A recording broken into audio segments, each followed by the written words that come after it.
Sud Radio, le 10h midi, mettez-vous d'accord, Valérie Expert. Et nous continuons le 10h midi avec les débats comme tous les jours avec Noémie Alioua. Bonjour, journaliste, essayiste. Vous avez publié La terreur jusque sous nos draps qui est paru aux éditions Plomb. Samuel Lafont, porte-parole de Reconquête. Bonjour Valérie, bonjour à tous. Jean-Luc Benamias, membre de la Ligue des droits de l'homme, ancien membre du Conseil économique, social et environnemental. Bonjour Jean-Luc. Bonjour. Et Alexandre Malafaille, président du think tank Sinopia. Bonjour à vous. Bonjour Valérie. On va revenir sur les commémorations autour du 7 octobre, en particulier cette soirée hommage, hier soir, hommage au Dôme de Paris. Je crois que vous voulez nous en parler, Alexandre, avec un Emmanuel Macron hué. On va revenir sur cette affaire terrible à Marseille de ce tueur à gages de 14 ans. On semble encore une fois découvrir ce qu'on sait déjà de la délinquance et de la délinquance de plus en plus jeune à Marseille. Marion Maréchal qui lance son mouvement, François Hollande qui veut la peau d'Olivier Faure, bref... Beaucoup de sujets ce matin avec vous. On va commencer peut-être avec vous, Noémie. C'est un coup de cœur. Oui, exactement. Ce qui est assez rare d'ailleurs, parce que c'est souvent des codes gueule que je fais d'habitude ici. Là, c'est un coup de cœur. C'est un message vraiment humaniste qui a été envoyé hier par Reza Pahlavi, qui est le dernier fils du Shah d'Iran, qui est en ce moment exilé aux États-Unis. Et il a fait une vidéo à l'occasion du 7 octobre, qu'il a publiée sur les réseaux sociaux, qui a été vue plus de 6 millions de fois.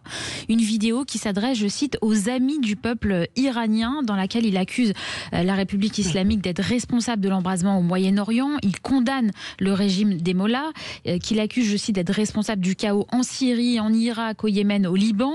Il rappelle que ce régime ne représente pas le peuple iranien, bien au contraire.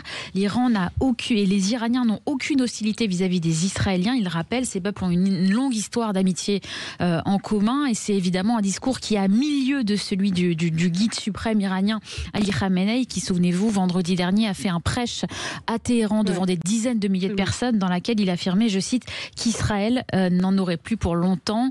Alors on verra si l'Iran de demain sera celle de Reza Pahlavi, mais on l'espère, parce qu'il y a une possibilité malgré tout de paix au Moyen-Orient, même si aujourd'hui elle n'apparaît pas comme telle. Eh bien, sur le moyen ou le court terme, elle est tout à fait possible.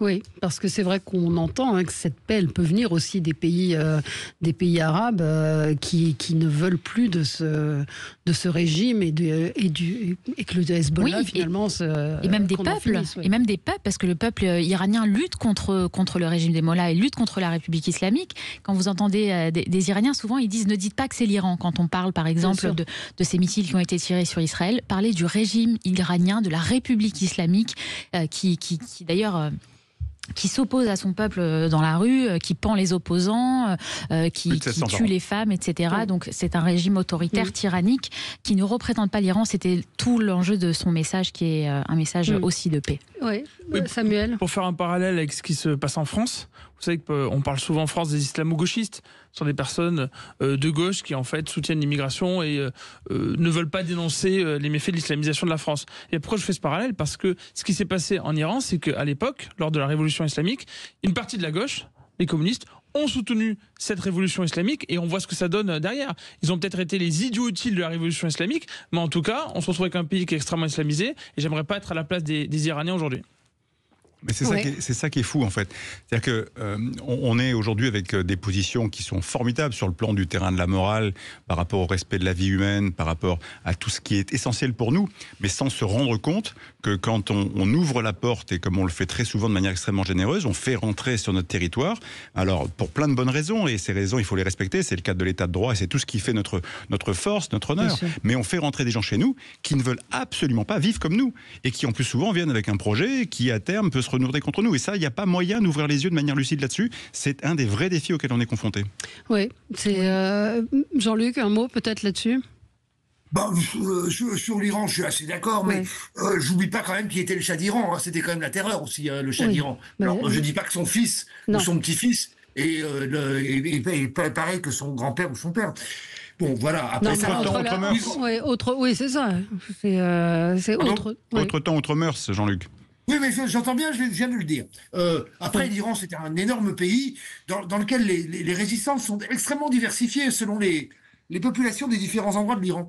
Il y a des Kurdes, vous le savez, il y a d'autres populations, voilà. Puis il y a il y a une lutte des femmes iraniennes absolument formidable pour retrouver de la liberté et retrouver ce à quoi elles aspirent. Donc voilà. Mais pour le reste, je pense que un jour ou l'autre, tous ces régimes tombent, mais généralement les dictatures tiennent beaucoup trop longtemps.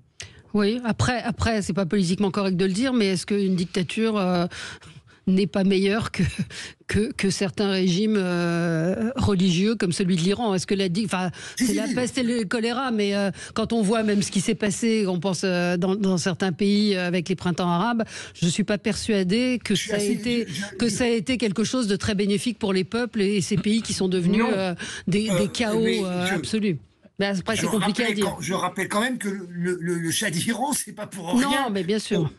Que la population s'était révoltée. Alors après, ça donne les mollahs et ça donne cette espèce de dictature peut-être encore plus terrifiante, d'accord, mais quand même, c'était pas non plus un long fleuve tranquille. Non, ça c'est sûr. Ce qu'on peut souhaiter, en tout cas, c'est ce que je souhaite, moi, à ces peuples, c'est plus de liberté et la démocratie.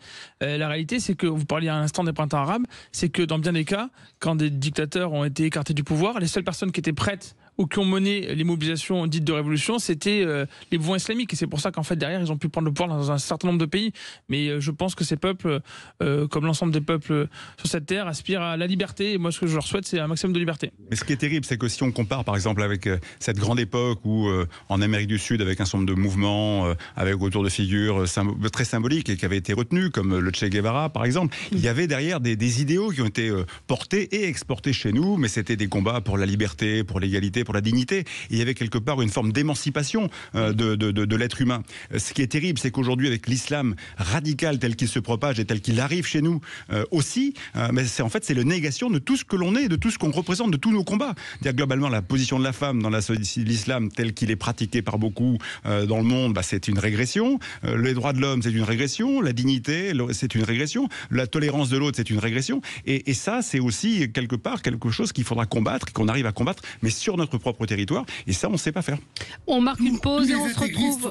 Sont des régressions. Hein. Oui, mais l'islam radical nous pose un vrai problème. C'est le problème aujourd'hui, Jean-Luc. On se retrouve dans un instant avec vous sur Sud Radio. À tout de suite. Sud Radio. Sud Radio. Parlons vrai. Parlons vrai. Sud Radio. Parlons vrai. Sud Radio, le 10h midi, mettez-vous d'accord, Valérie Expert. Avec vous sur Sud Radio jusqu'à midi pour commenter l'actualité avec Noémie Alioua, journaliste, essayiste. Je rappelle votre dernier livre, La terreur jusque sous nos draps, est paru aux éditions Plomb. Samuel Lafont, porte-parole de Reconquête. Jean-Luc Benamias, membre de la Ligue des droits de l'homme, ancien membre du Conseil économique, social et environnemental. Et Alexandre Malafaille, président du think tank Sinopia.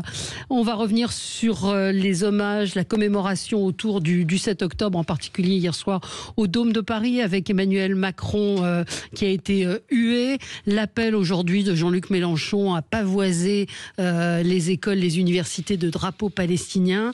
On va revenir sur cette actualité dramatique également à Marseille avec des tueurs gages de plus en plus jeunes. Bref, beaucoup de sujets avec vous. On va continuer notre tour de table. Jean-Luc, coup de cœur. Jean-Luc Benamias. C'est un coup de cœur qui touche évidemment au pogrom du 7 octobre. Hein. Oui. C'est pour l'association Les Guerrières de la Paix. Association de femmes, notamment en Israël, entre des Palestiniennes et des Israéliennes.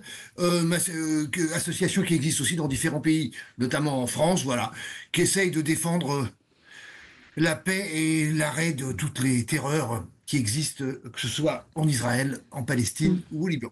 Oui, bah oui.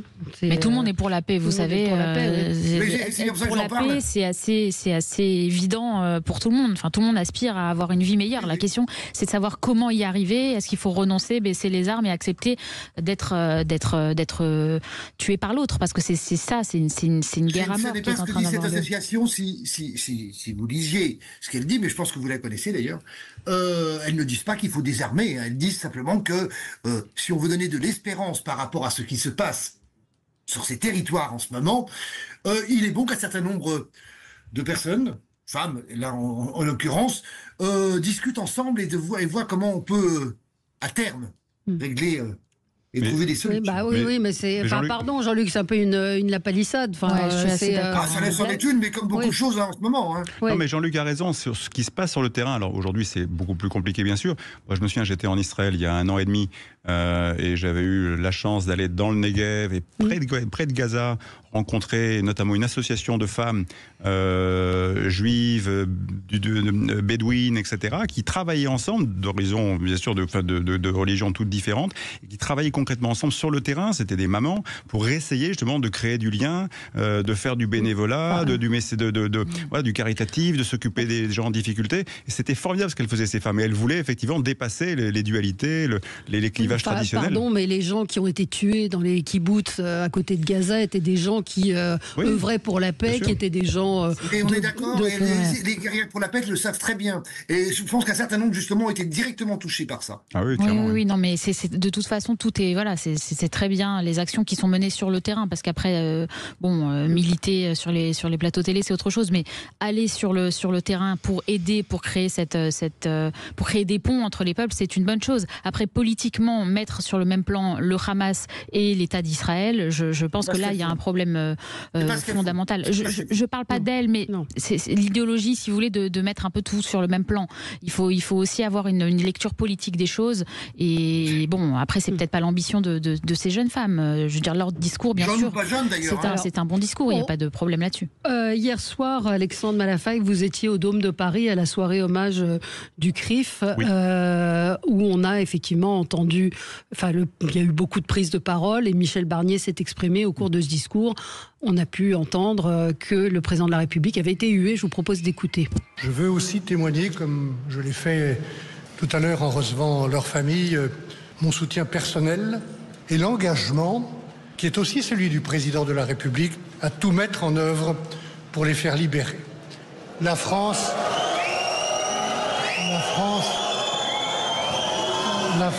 n'abandonne jamais ses enfants. Voilà. En fait, oui, c'était un coup de cœur d'abord pour cette soirée organisée par le CRIF. J'ai eu la chance d'y être invité. Objectivement, j'ai trouvé que c'était sobre. C'était vraiment chargé d'émotions, avec beaucoup de dignité. Beaucoup de monde était là. Alors, en effet, il y avait un grand absent, c'était le président, mais je pense que s'il était venu, il avait été annoncé d'ailleurs. Et certains médias hier soir continuaient à dire qu'il y avait été associé. Il n'y était pas. S'il avait été présent, je pense qu'il aurait vraiment eu encore plus de huées que ça. Mais par contre, le gouvernement y était pour l'essentiel très bien représenté. La société civile, comme on dit, était très bien représentée. Beaucoup d'artistes étaient également présents. Et ce qui était assez formidable, c'est la position de Michel Barnier. Moi, j'ai eu un vrai coup de cœur pour les mots qu'il a eus, en disant qu'effectivement, Israël a le droit à l'autodéfense. Et après, il a été très très dur sur LFI, estimant que LFI, qui trouvait encore des alliés aujourd'hui au sein de la gauche républicaine, c'était un outrage, une trahison. Voilà, les choses, elles sont dites au bon niveau, avec l'expression qui va bien. À un moment donné, il faut tracer des lignes et il faut dire les choses très, très clairement, parce que ça peut pas continuer comme ça. Et voilà, je voulais simplement vraiment rendre hommage à cette soirée pour dire que c'est bien de garder cette espèce de flamme de l'esprit d'attention portée sur ce qui se passe là-bas, y compris sur les otages. Il y a quand même encore une centaine d'otages, il y a encore deux Français. Exactement. On a tendance à les oublier. Moi, je me souviens de toutes ces époques où sur les façade de l'hôtel de ville de Paris, on mettait les portraits des otages français à l'étranger, mais maintenant qu'ils sont juifs, on ne les met pas. Parce qu'évidemment, c'est compliqué avec une partie de la population parisienne, certainement dans certains quartiers, qui n'accepterait pas qu'on fasse ça. Et puis on a terminé cette soirée assez émouvante avec une chanson qui a été pour le coup chantée pour la première fois en public et qu'il avait fini d'écrire, dit-il, dans la nuit, par Patrick Bruel, qui s'appelait Les chaises vides. Et je vous encourage à aller écouter cette chanson sur YouTube. Elle est vraiment très belle. Les paroles sont magnifiques. Il adresse en plus un message aux deux camps. Il parle effectivement de ceux qui sont de l'autre côté de la frontière aussi, pour montrer que c'est un conflit qui touche tout le monde. Et objectivement, on aime ou on n'aime pas Bruel, mais là, il a marqué des points dans le cœur de beaucoup de gens. Oui, Samuel, vous n'y étiez pas? Non, j'y étais pas. Vous savez peut-être que Sarah Knafo, qui est députée Reconquête au Parlement européen, a été invitée par les équipes de Donald Trump pour les commémorations du 7 octobre. C'était un très petit comité. Bon, ça montre l'importance de la personnalité de Sarah Knafo, qui monte d'ailleurs pas mal dans les médias, qui a été invité directement. Moi, ce que j'ai envie de dire, c'est de reprendre les mots d'Éric Zemmour. C'est qu'on a Emmanuel Macron qui a été hué pour une raison, c'est qu'il se soumet d'une certaine manière à ce qu'appelle Éric Zemmour la rue arabe. C'est-à-dire que ça fait des années qu'avec l'immigration massive, on a importé sur notre sol des peuples entiers, qui ne peuvent évidemment pas s'assimiler, c'est arithmétique, et qui finalement ont une conséquence sur les positions du président de la République. Et c'est extrêmement important de l'avoir à l'esprit. C'est le cas en France, c'est malheureusement le cas dans d'autres pays européens, ça pourrait être le cas en Allemagne avec l'immigration turque, et c'est juste inacceptable. Tout à l'heure, vous disiez qu'il est temps d'ouvrir les yeux d'une certaine manière. En fait, on sait très bien que les Français ont ouvert les yeux depuis très très longtemps. Là, ceux qui doivent ouvrir les yeux aujourd'hui, c'est ceux qui sont au gouvernement. Les Français sont tous très clairs, au-delà des clivages politiques là-dessus. Ils disent stop à l'immigration en général. Ça a extrêmement de conséquences négatives sur l'insécurité, sur le coût de la vie, sur le capital social, en partie évidemment sur le terrorisme islamique, et en plus on le voit aujourd'hui sur des positions en termes de relations internationales où on voit le président ou le gouvernement qui marche sur des œufs systématiquement, alors qu'on devrait être libre et souverain d'avoir les positions que l'on souhaite. Oui, peut-être revenir pour la raison pour laquelle Emmanuel Macron a été hué par le public à l'occasion de cette soirée. Prise de parole il y a 2 jours. Exactement, cette prise de parole dans laquelle il dit à la fois la France est l'ami indéfectible de l'État d'Israël, et en même temps, nous, en France, nous appelons à la fois à un cessez-le-feu, mais il va encore plus loin que ça, puisqu'il appelle à une sorte d'embargo sur les armes. Il explique qu'il faut arrêter de vendre des armes à Israël. Je rappelle que la France ne vend pas d'armes à Israël, seulement 0,2% des armes qui sont vendues à Israël, et c'est plutôt des pièces détachées. Donc c'est un message qui est lancé aux États-Unis, mais c'est un message qui est assez fiévreux, et qui a suscité d'ailleurs la colère du Premier ministre israélien Benjamin Netanyahou, et puis plus largement la colère en Israël, qui voit la France qui dit à la fois que c'est un allié, et qui en même temps lui voudrait lui demander de baisser les armes et de ne pas se défendre, alors même que ce pays est attaqué sur 7 fronts, avec il y a quelques jours, souvenez-vous, 180 missiles qui ont été tirés par l'Iran. Donc si vous voulez, cette incohérence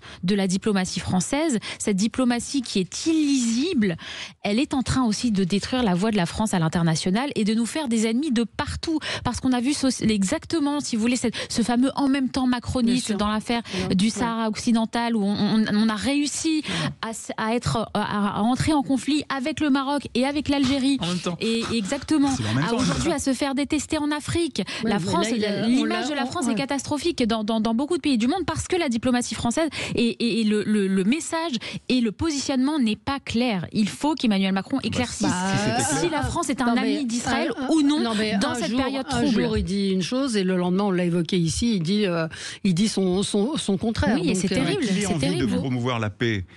Il a raison. Après, on peut lui concéder ça. Il n'y a pas de problème. Tout le monde est d'accord avec ça. Mais c'est effectivement cette déclaration sur un embargo, c'est complètement absurde.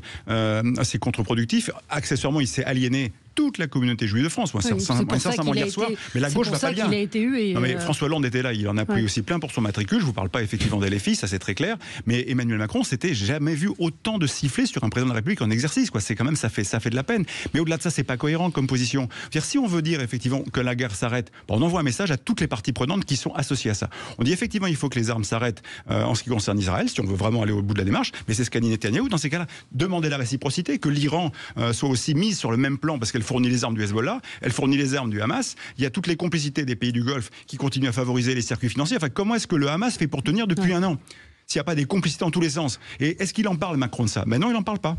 On va marquer une pause. On continue ce débat tout de suite après. Sud Radio. Sud Radio. Parlons vrai. Parlons vrai. Sud Radio. Parlons vrai. Le 10h midi, mettez-vous d'accord. Valérie Expert. Et on continue. Vous vouliez peut-être réagir, Jean-Luc, à ce que nous disions précédemment face aux huées dont a été l'objet Emmanuel Macron? On peut comprendre que les personnes qui sont au rassemblement du CRIF soient relativement, si ce n'est totalement furieuses. Ouais. Voilà. Après ça, on parlait là de vente d'armes. Je rappelle juste une chose. Sur un conflit qui a eu lieu il n'y a pas si longtemps que ça, notamment en Arménie et au Haut-Karabakh, Israël vendait les armes à l'Azerbaïdjan. Donc dès qu'on parle de vente d'armes, la complexité est absolument totale. Ouais. Bah oui. Mais et alors, et alors, je dis ça pourquoi? Parce que il s'agissait bien en Azerbaïdjan, enfin en Haut-Karabakh, de la suppression, certes d'un petit État, très petit, près de l'Arménie, mais enfin il s'agissait bien de la suppression. Il s'agissait bien d'une attaque. Pour le dire vraiment une grosse, enfin qui a supprimé un État. Donc si vous voulez, voilà, je remets les choses à leur place dans le cas. Mais vous savez pourquoi? Pardon? Vous savez pourquoi? Alors qu'il y a quand même une amitié très profonde entre le peuple juif et le peuple arménien. C'est parce que l'Azerbaïdjan a une frontière avec l'Iran et que ça permet à Israël d'observer les sites nucléaires iraniens. Donc il y a des liens de pure réel politique parce que Israël, vous savez, son grand ennemi c'est l'Iran, et donc pour des raisons de géopolitique, Israël a été obligé de se rapprocher de l'Azerbaïdjan. Maintenant, vous avez raison, ce rapprochement qui va jusqu'à livrer des armes à l'Azerbaïdjan, ce n'est pas du tout à l'honneur d'Israël. Mais juste, je rappelle le contexte dans lequel intervient cette forme d'amitié. Il faudrait plus de temps pour rappeler, parce que le contexte par rapport à cela, par rapport notamment à l'Arménie encore existante et à l'État arménien encore existant, la difficulté, c'est que l'Arménie est obligée de faire avec les Russes d'un côté et avec l'Iran d'un autre côté. Et si on va un peu plus loin et pour basculer totalement dans le cynisme, un régime politique comme l'Iran a besoin d'ennemis pour exister. Et donc, il lui faut des ennemis, parce que le jour où il n'a plus d'ennemis, globalement, il n'a plus de menaces et il risque de s'effondrer. Et il y a toute une série de complexes militaro-industriels que je ne citerai pas, mais qui ont eux aussi besoin d'avoir des zones de conflit dans le monde pour fournir des armes. Et après, il y a un envers du décor parfois qui est sordide du point de vue, en tout cas, des êtres humains et des civils. Alors, ce conflit, on l'a un peu évoqué ici hier, a évidemment des répercussions politiques. On le voit avec la France Insoumise, en particulier le communiqué hier soir à 21h. Je ne sais pas si vous avez vu.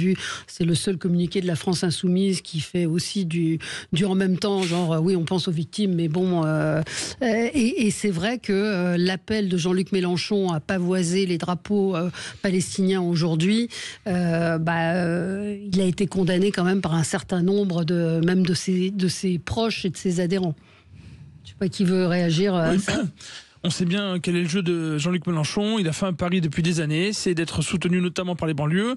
En plus, il est aidé par le mode de scrutin actuel pour les législatives, où il a des zones, concrètement, des circonscriptions où il est quasiment certain d'avoir des députés. C'est comme ça qu'il vit, c'est comme ça que continue à vivre son mouvement. Heureusement, il est extrêmement minoritaire dans le pays, dans ces pensées-là.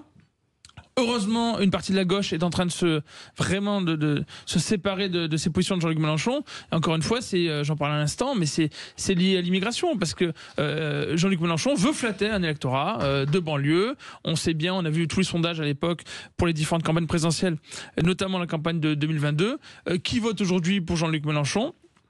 Et malheureusement, lui va continuer dans ce sens-là. Moi, j'appelle tous les Français qui sont, y compris de gauche, qui sont opposés à l'immigration, qui sont opposés à l'islamisation de la France, qui veulent vivre en liberté, à ne plus suivre ces délires-là, parce qu'ils surfent aujourd'hui sur un conflit, simplement pour faire parler de lui et gagner des voix lors des prochaines élections. Jean-Luc, je vous vois soupirer. Non, j'ai du mal à répondre à tout ça, là, parce que l'islamisation de la France, l'immigration qu'on pourrait contrôler, alors qu'il n'y a pas de pays au monde qui arrive à contrôler l'immigration. Le Japon mieux que la France.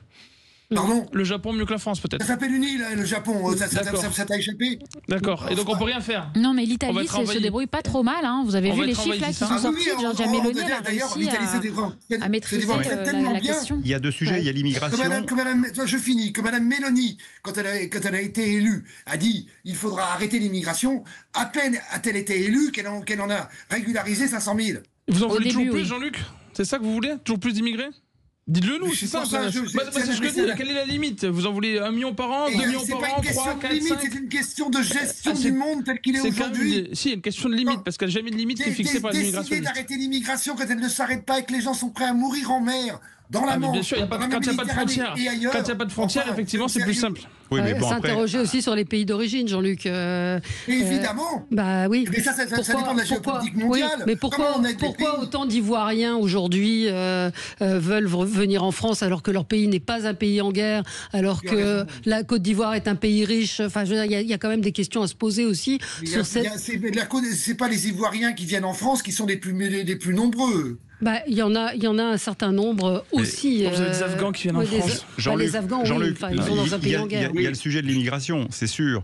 Certains pensent qu'il y en a trop. Il y a un vrai débat, mais c'est surtout la capacité à, d'une part, vraiment les intégrer ou les assimiler. Après, le débat là encore est compliqué. Mais au-delà de ça, c'est qu'il y a un courant, mais qui est lié à l'immigration, mais pas que, qui est lié à l'islamisation d'une partie de la société, de l'importation d'un islam radical également avec les vagues migratoires. Et ça, on ne sait pas le traiter. Et ça, aujourd'hui, c'est une vraie menace. Vous regardez, maintenant tout le monde ouvre des grands yeux, et le sondage de la Fondapol là, qui vient de sortir avec l'IFOP, qui montre qu'il y a visiblement un courant antisémite qui est quand même bien développé en France, alors certes, qui ne concerne pas plus de 20% de la population dans le global, selon comment on regarde, mais qui montre quand même que à l'extrême droite, il y a un problème, mais il y a surtout un problème avec l'extrême gauche, avec l'islamo-gauchisme, et qui est de plus en plus développé selon qu'on a affaire à des musulmans pratiquants. C'est très bien documenté dans le sondage IFOP, où on a souvent des seuils où on voisine les 50% de la population qui a basculé dans une approche très antisémite de la question religieuse. Et ça, c'est très enquisté chez nous, et ça ne concerne pas que quelques milliers de personnes. On parle de centaines de milliers de personnes, et ça, on ne sait pas faire aujourd'hui. Le cadre de l'état de droit ne nous permet pas de répondre à ça. Elles sont là, les menaces, et c'est pour ça qu'on est tous très embêtés par rapport à des gens comme Mélenchon et d'autres, parce qu'en fait, ils entretiennent ça. Ils ne permettent pas de lutter contre ça. Depuis l'école jusqu'à la classe politique, on ne sait plus faire. On va. Alors, je veux préciser à Véronique que je me suis penchée vers Samuel Lafont, non pas pour lui dire de taper sur la France insoumise, puisqu'elle m'a vu faire un aparté, mais pour dire à Samuel que je n'avais pas oublié son coup de gueule. Donc, ne soyez pas complotiste, n'imaginez pas que nous ayons une connivence où je donne des ordres à mes débatteurs. Je lui disais simplement. Tu nous écris nos textes, enfin, oui, Valérie. je ne l'avais pas oublié et que nous allions parler de son coup de cœur, de son coup de gueule plutôt. Ouais. Dans un instant, juste permettez-moi, je maintiens mon coup de gueule, celui que je voulais faire sur la une du Monde. La une du Monde d'hier, alors datée du 8, puisque le journal Le Monde, vous le savez, est publié à midi. Donc celui qui était daté du 8 octobre titrait « Gaza écrasé par un an de guerre et de chaos ». Donc on nous rétorque au Monde que non, ce n'était pas celui du 5 octobre, mais celui du 8 octobre. Néanmoins, je citerai François Monboisse, qui participe à cette émission de temps en temps, qui dit « Imaginez, un an après Oradour-sur-Glane, on fait 5 colonnes à la une sur les morts des bombardements de Dresde. » C'est un petit peu la même chose. Et quand on dit « Oui, mais c'était pas le 7 octobre, c'était le 8 », je suis désolée, le journal est paru le 7, et cette une a choqué beaucoup de gens, énormément de gens, et je pense que Le Monde sait très bien ce qu'il fait quand il fait cette une-là. Allez, on se retrouve dans un instant avec votre coup de cœur, coup de gueule que je n'ai pas oublié, Samuel. Sud Radio. Sud Radio. Parlons vrai. Parlons vrai. Sud Radio. Parlons vrai. Le 10h midi, mettez-vous d'accord, Valérie Expert. Avec vous sur Sud Radio jusqu'à midi. Alors Samuel, vous aviez un coup de gueule. Oui, sur un thème extrêmement important qui touche tous les Français, ou quasiment tous les Français, sur le pouvoir d'achat, puisqu'on a appris il y a quelques jours, via Le Parisien, que le gouvernement Barnier envisageait une augmentation des taxes sur l'électricité. Plusieurs médias s'en sont fait le relais depuis l'annonce, en reprenant l'expression de bombe sociale.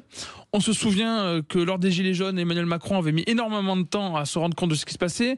On se souvient également que certains médias avaient mis du temps à comprendre ce qui se passait. Là, c'est annoncé. S'il y a une augmentation des taxes sur l'électricité, alors qu'on sait déjà que pour de nombreux Français, la facture a beaucoup augmenté ces dernières années, eh bien, il risque d'avoir un fort mouvement social. Ça va se décider ce jeudi, puisqu'en fait le budget 2025 sera présenté ce jeudi. Une pétition circule sur Internet que j'invite tous les Français à signer contre justement cette augmentation de taxe sur la facture d'électricité qui contribuerait à une explosion du prix de l'électricité. Moi j'ai l'impression qu'on a quand même des politiques qui sont pas mal déconnectés, qui ne se rendent pas compte que lors des dernières hausses, vous savez, on a beaucoup parlé des boulangers notamment qui ont dû mettre clé sous la porte. Aussi. Il y a les librairies, il y a de grandes entreprises également qui ont des problèmes de production, des industries.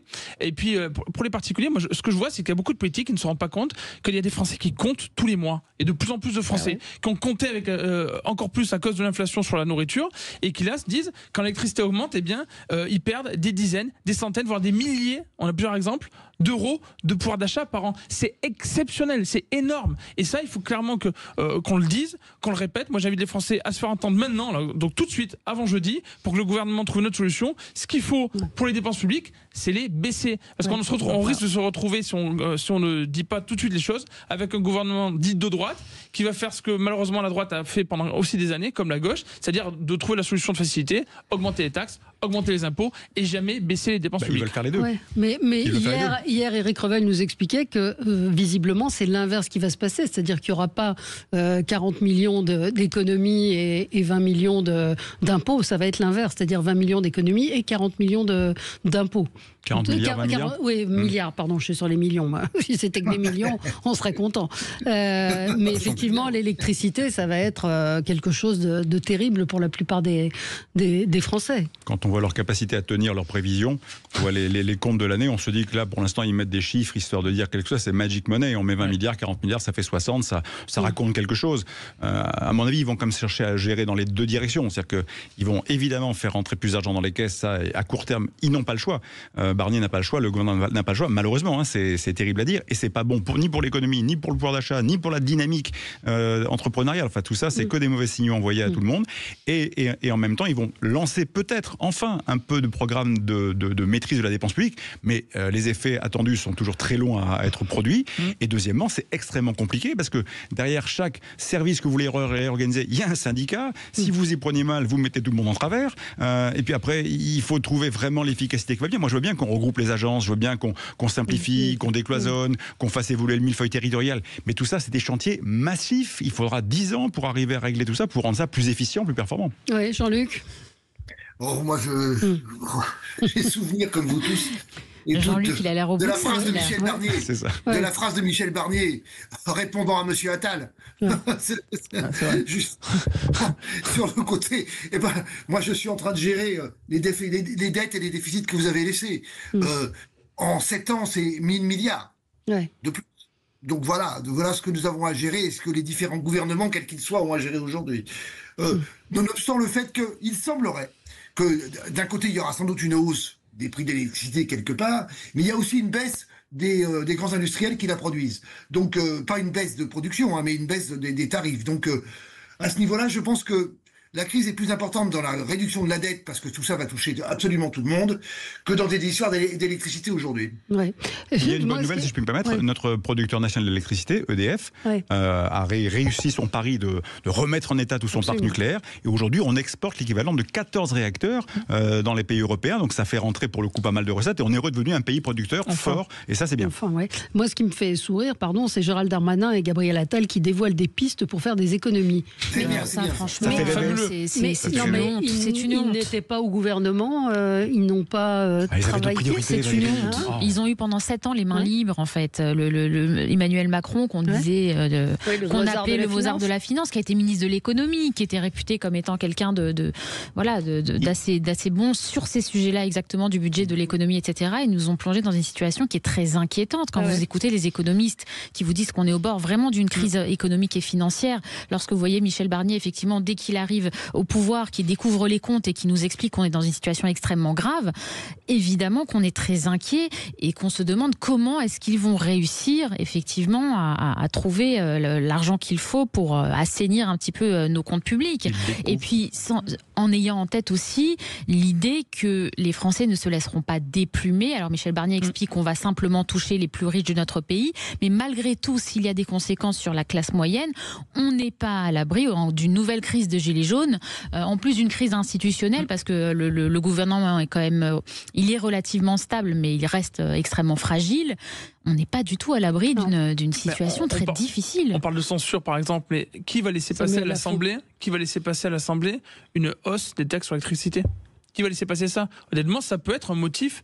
Je suis pas prophète, mais ça peut être un motif de censure du gouvernement, parce que le pouvoir d'achat, ça touche à gauche comme à droite. Maintenant, tout le monde s'en empare. Pour faire écho à ce que vous disiez, effectivement, Emmanuel Macron a eu les mains libres pendant des années, et on sait qu'il y a des réformes structurelles qui mettent énormément de temps à avoir des résultats et qui sont très dures à mettre en place. Enfin, ça prend du temps de travailler là-dessus, mais si personne ne s'y met jamais, on va toujours repousser le problème et dire après moi, quelqu'un s'en chargera bien. Sauf que systématiquement, ça fait de l'argent qui est gaspillé. Et c'est aussi ce que disent les Français souvent quand on leur pose la question. Ils ont l'impression que leur argent est gaspillé. Vous vous souvenez qu'au début de la crise des Gilets jaunes, c'était la question qui était posée à l'époque où va notre pognon? Je répète, où va notre pognon? Ce que disaient les Français. Ils se disaient, mais pourquoi, en fait, mon pouvoir d'achat ne fait que baisser? Moi, je travaille peut-être plus qu'avant, et j'ai du mal à joindre les deux bouts, j'ai du mal simplement à acheter de la nourriture pour ma famille, je n'ai plus de loisirs, on ne sort plus, etc. Je mets juste l'argent que je gagne dans l'essence. C'est ça qu'ont dit les Français à l'époque. Et là, on a l'impression que les gilets jaunes, c'était la question du carburant. Et bien maintenant, on a l'impression que le gouvernement se dit on peut augmenter l'électricité et que ça n'aura pas de conséquences. Ça a des conséquences extrêmement graves pour de très nombreux Français. Juste un instant pour dire que dans le cas de Gabriel Attal et de Gérald Darmanin, ce qui est assez effondrant, c'est qu'ils sont passés de postes à responsabilité qu'ils exerçaient comme il le faisait, à une situation de totale irresponsabilité, où il découvre les joies politiques de « il faut, il y a qu'à », voilà, et puis c'est facile, donner des leçons. Voilà. Mais c'est vrai que tout ça, on revoit une image de la classe politique qui est effondrante, parce qu'au lieu d'être sérieux, aligné, bien sûr qu'ils perdent un peu la face quand il faut augmenter les impôts, parce qu'ils n'ont pas voulu le faire pendant 7 ans, mais parce qu'ils n'ont pas fait le job. Donc c'est compliqué de perdre la face, donc ils font semblant de faire du bruit, tout ça c'est politicien. Ce qui est plus grave, et là je rejoins un point que vous évoquiez, c'est-à-dire que sur les augmentations de taxes, notamment par exemple sur l'électricité ou sur le carburant, on rejoue à nouveau avec un instrument extrêmement dangereux qui peut mettre le feu aux poudres. Pas perdre de vue, parce qu'au-delà du fait qu'il y a des gens pour qui c'est très difficile, il y a un moment donné où il y a une masse critique suffisante de gens qui sont en colère, et puis il suffit, si je puis dire, d'une étincelle, d'une situation déterminée, de quelqu'un qui réussit, comme ça avait été le cas, à attirer l'attention, et là vous risquez effectivement d'avoir une nouvelle mobilisation, et il y a quand même beaucoup de gens dans ce cher vieux pays pour qui les mois sont très durs, de plus en plus durs, et on rentre en plus dans une période qui est une période hivernale où évidemment tout ça pose plus de problèmes que pendant l'été, et on n'est pas à l'abri de mouvements sociaux lourds de type gilet jaune, donc il faut qu'on fasse à mon avis très attention. On va marquer une pause et on se retrouve dans un tout petit instant. On va évoquer ce qui se passe à Marseille, qu'on ne découvre pas. Néanmoins, on ne peut être que choqué par ces jeunes tueurs à gages de 14-15 ans. On en parle avec vous dans un instant. Sud Radio, c'est vous qui donnez le temps. Le 10h midi, mettez-vous d'accord, Valérie Expert. Avec vous sur Sud Radio, je voulais qu'on revienne sur ce qui s'est passé à Marseille. Donc ce jeune, je suis là pour le coup, de 14 ans, recruté pour aller exécuter un membre d'une des mafias de Marseille. Tout cela est parti d'une prison où un détenu a commandité ce meurtre. Ce même détenu a appelé lui-même la police pour se plaindre de son sicaire, de son tueur, pour dire que il a tué par erreur un VTC, un chauffeur de VTC. Et pour le dénoncer. Donc 14 ans, c'est vrai que tout le monde aujourd'hui s'interroge sur cet âge de plus en plus jeune de ces gamins de Marseille. Vous vivez à Marseille, Jean-Luc? Oui, c'est pas faux, je vis à Marseille. Oui. J'y arrive même. Comment on devient tueur à 14 ans? Cette histoire est horrible de bout en bout. D'abord, l'homme qui a demandé à ce très jeune, de faire cet assassinat, téléphonait de la prison de Luynes. C'est-à-dire c'est la prison qui est entre Aix et Marseille. Donc il avait tous les moyens. Et après, c'est lui qui dénonce, qui dit non, il s'est trompé. Alors l'horreur pour ce jeune, 14 ans, n'importe quoi, l'horreur de quelqu'un qui est capable de télécommander en prison un assassinat, et l'horreur en plus parce que le môme complètement con, et le mot con est un peu faible, sa vie est foutue d'ailleurs, mais bon, passons déjà. Et la personne qui est morte n'était pas la bonne personne, entre guillemets, pas la bonne personne. On est dans l'horreur. Quand on regarde le profil de cette personne qui conduisait le VTC, oui, père de famille, entraîneur de foot, 35 ans, 37 ans, un homme qui avait le cœur sur la main, voilà. Bon c'est voilà, un innocent. 14 ans, oui, 14 ans. Là, on tombe dans l'ignominie et la folie la plus totale, quoi. Je veux dire, mais pour moi, le responsable principal, en dehors de ce jeune qui est complètement taré, d'accord, c'est quand même le fait qu'il y ait des commanditaires en prison qui soient capables de commander ce genre de choses. Oui, mais 50 narcomicides à Marseille en 2023, donc des règlements de compte liés au trafic de stupéfiants. Oui, mais il y a beaucoup. Pas que Marseille. Il y a quand même beaucoup à Marseille. Moi, ce qui m'a frappé. On parle de Grenoble la semaine d'avant. On parle de la Seine-Saint-Denis la semaine d'avant. Moi, ce qui m'a frappé dans le profil du jeune de 14 ans, c'est qu'il était en foyer. Et je trouve qu'on n'en fait pas assez sur la protection de l'enfance. Il y a eu un scandale il n'y a pas très longtemps sur ces foyers. Je racontais l'histoire il n'y a pas très longtemps de quelqu'un que je connais qui a été victime d'un homejacking. Les agresseurs violents étaient mineurs. 3 sur les 4 étaient en foyer. Et les parents disaient, je veux rien avoir à faire avec ces gosses. Donc ce sont des gamins.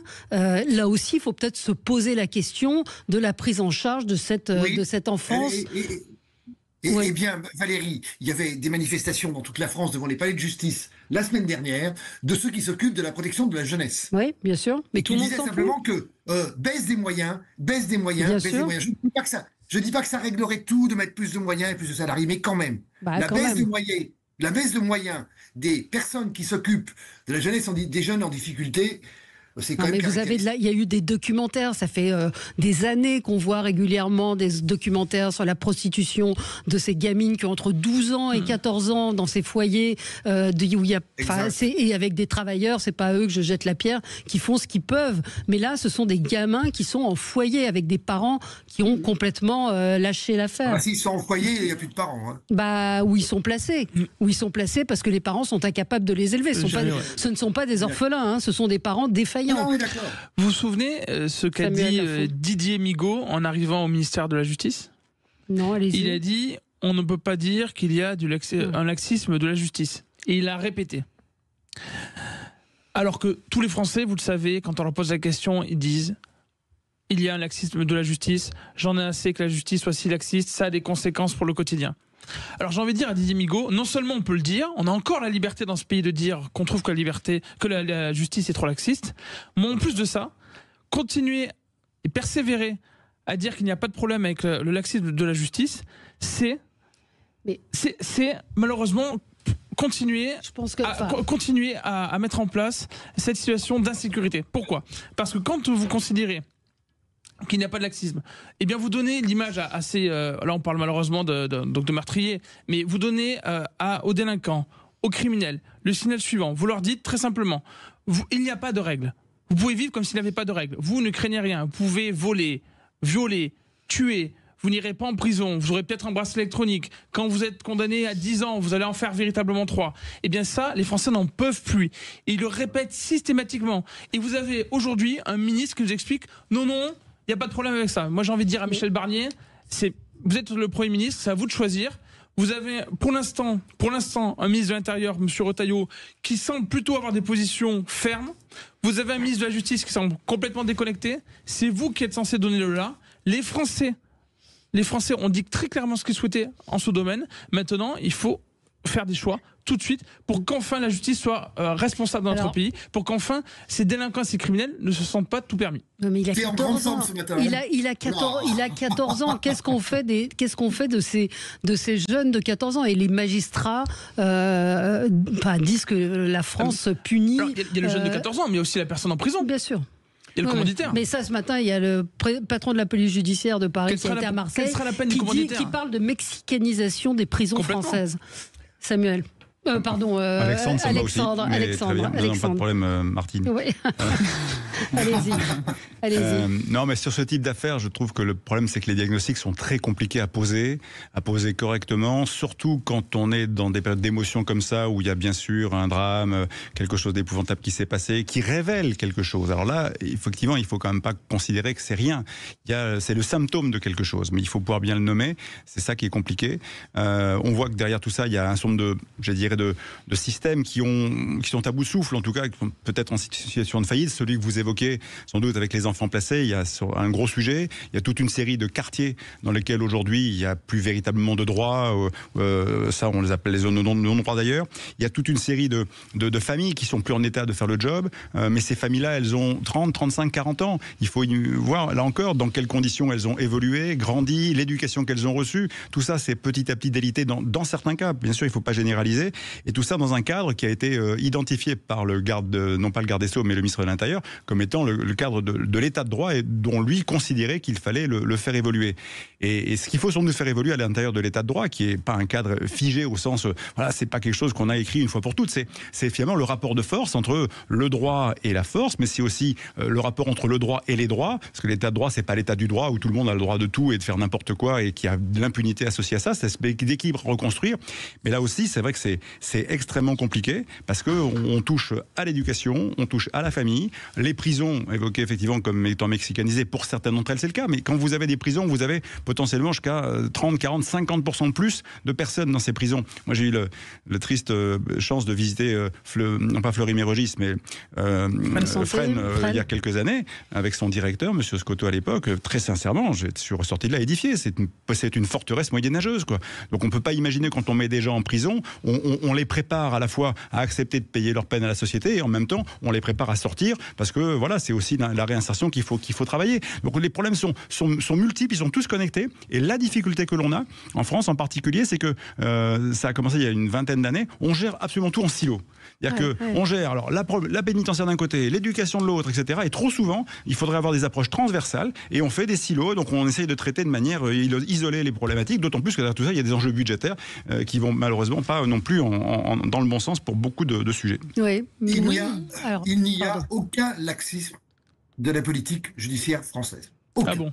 Il y a un manque de moyens considérable, là aussi, entre l'État. C'est l'État. pas incompatible, l'un et l'autre. C'est pas incompatible. Vous avez des procureurs. Ça n'est pas incompatible. J'affirme que moi, il n'y a aucun laxisme des politiques judiciaires en France, et des juges français, de la magistrature française. Appelez ça comme vous voulez. Je suis en partie d'accord avec vous, mais quand vous avez des procureurs qui vous racontent que les dossiers s'empilent sur leur bureau et qu'ils sont obligés de les pousser par terre parce qu'ils n'ont pas le temps de les traiter. Vous vous souvenez des paroles de la femme de l'adjudant Éric Comines? Oui. Vous vous souvenez? Elle a dit: la France a tué mon mari. Pourquoi? Parce que son mari, ce gendarme, a été assassiné par un jeune qui a fait ce qu'on appelle un refus d'obtempérer, un nouveau, mais surtout... Cet homme-là, il avait un casier judiciaire long comme le bras. Il avait déjà été condamné à une dizaine de reprises. Donc on ne peut pas dire dans notre pays qu'il n'y a pas de laxisme judiciaire dans la mesure où lorsque les hommes sont condamnés une dizaine de fois, ils peuvent encore réitérer, ils peuvent être encore un danger pour le public au point d'être responsables de la mort d'un adjudant et d'un gendarme. Et la jeune récemment qui était dit dans le Et la jeune Philippine. Ça ne s'appelle pas le laxisme de la politique judiciaire. Ça s'appelle le manque de moyens considérables. Ah non, ce sont des magistrats, pardon. Ce sont des magistrats qui décident, en leur libre âme et conscience, d'appliquer d'une certaine façon les décisions judiciaires. Donc de maintenir en détention ou pas, de laisser dehors, d'organiser le parcours du condamné d'une manière ou d'une autre, d'appliquer une sanction avec telle proportion. Pardon, ça c'est une question de volonté. Hein. Il n'y a pas assez de place dans les prisons. Non mais c'est pas suffisant. L'argument des places dans les prisons n'est pas suffisant. C'est pas suffisant. Sinon il suffit d'en créer. C'est tout simple. C'est pas le cas. Oui, il faut en créer. On peut en créer des prisons, non? C'est des bâtiments.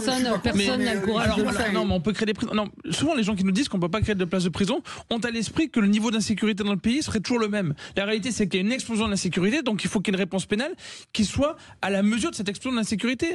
On parlait tout à l'heure de malheureusement l'adjudant qui s'est fait tuer. On parle d'une Philippine qui s'est fait tuer récemment. On parle des différents jeunes qui se sont fait tuer encore récemment. Des femmes qui se font violer, qui se font agresser sexuellement par des gens qui se sentent en impunité parce que même en cas de récidive légale, ils ne sont toujours pas en prison alors qu'ils devraient prendre des années en prison. Pour aller juste sur un point sur lequel effectivement, ce qu'il ne faut pas non plus noircir toute la magistrature. Les magistrats dans l'ensemble font bien leur boulot, mais dans certains cas il y a des sujets et c'est aussi pour ça le dossier de la petite Philippine aussi est un vrai sujet parce qu'on voit bien qu'il y a eu un problème d'application.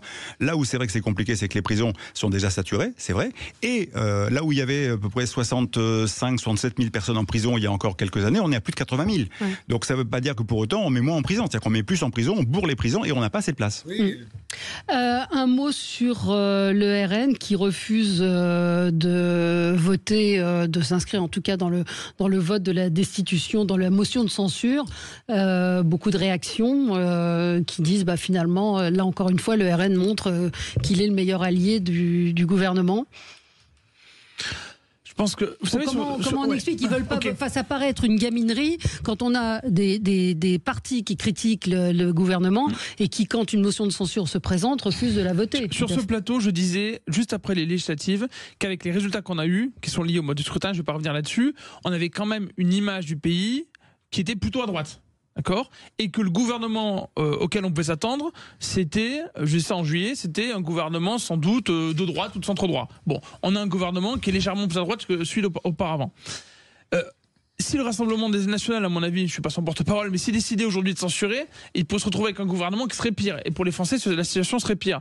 Donc, il faut voir ce qu'il y aura comme motion de censure. Je vous parlais il y a quelques minutes de la question de l'électricité. Moi, je pense qu'il y a des sujets qui sont transversaux, qui pourraient toucher la gauche et la droite, qui feraient que le gouvernement serait censuré.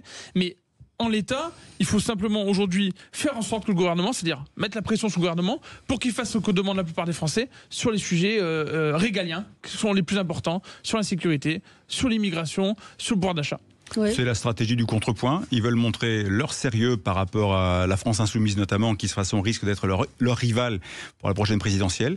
Et puis c'est la stratégie du calcul politique. C'est-à-dire qu'aujourd'hui, ça ne leur apporte rien de faire tomber le gouvernement. Donc ils vont choisir le bon moment.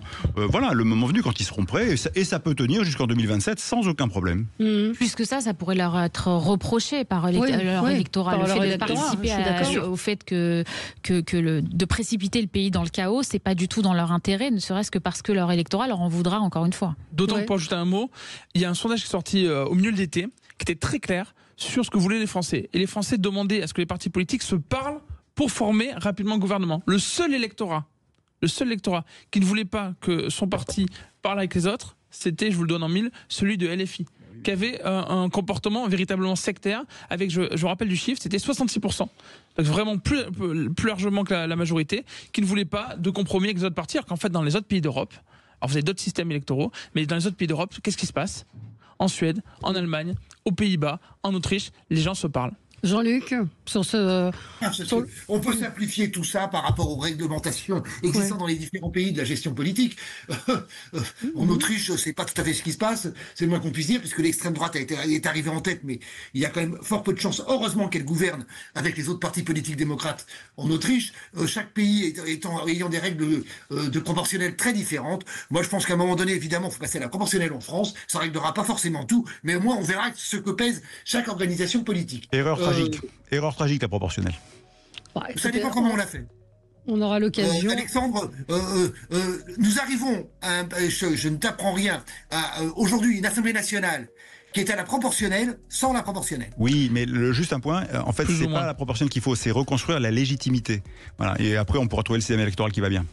Allez, c'est fini pour aujourd'hui. Très bonne journée sur Sud Radio. N'oubliez pas de jouer pour gagner une rencontre avec avec Antoine Dupont. Allez, merci et bonne journée à vous. Sud Radio. Sud Radio. Parlons vrai. Parlons vrai. Sud Radio.